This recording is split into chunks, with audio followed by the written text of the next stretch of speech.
ब्रेकनंतर बातमीपत्रात आपलं पुन्हा एकदा स्वागत आणि एक मोठी बातमी आपल्यापर्यंत पोहोचते। औरंगाबाद आणि उस्मानाबादच्या नामांतरावर आज सुनावणी होणार आहे। सुप्रीम कोर्टात होणार आज नामांतरावर सुनावणी। हायकोर्टाने दिलेल्या निकालाला आव्हान देण्यात येत आहे। नामांतर निव्वळ राजकीय हेतूने करण्यात आल्याचं याचिकाकर्त्यांचं म्हणणं आहे। केंद्र सरकार आणि राज्य सरकारच्या निर्णयाला स्थानिक रहिवाशांकडून दिलेलं आव्हान हायकोर्टाने 8 मे रोजी फेटाळलं।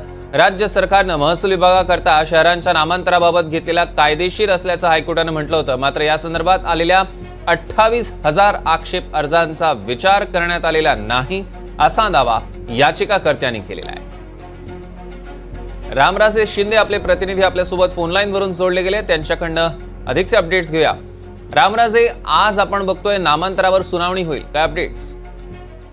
बिलकुल। आणि या सुनावणीमध्ये महत्वाचा मुद्दा म्हणजे याचिकाकर्त्याने म्हटलेलं आहे की हा 125 वर्षापूर्वीचा इतिहास आहे, निजामकालीन इतिहास आहे या नावाला। आणि सर्वांच्या परिचयाचं हे नाव झालेले दोन्ही धाराशिव आणि त्याचबरोबर उस्मानाबाद आणि औरंगाबाद। मात्र राज्य सरकारने जे नामकरण केलेलं आहे तर ते केवळ राजकीय हेतूने केले असल्याचा मुद्दा या याचिकेमध्ये मांडलेला आहे।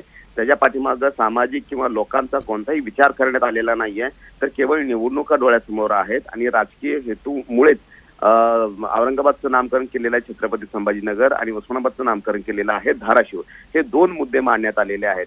मात्र ही केस जी आहे ती मुंबई हायकोर्टामध्ये टिकलेली नाहीये, तर आशेनं आता सुप्रीम कोर्टामध्ये आलेले आहेत। त्यामुळे पाहावं लागेल की मुंबई हायकोर्टाच्या निर्णयाला इथे स्थगिती दिली जाते का किंवा या नामकरणाला स्थगिती दिली जाते का, कितपत दखल घेते सुप्रीम कोर्ट हे बघावं लागेल।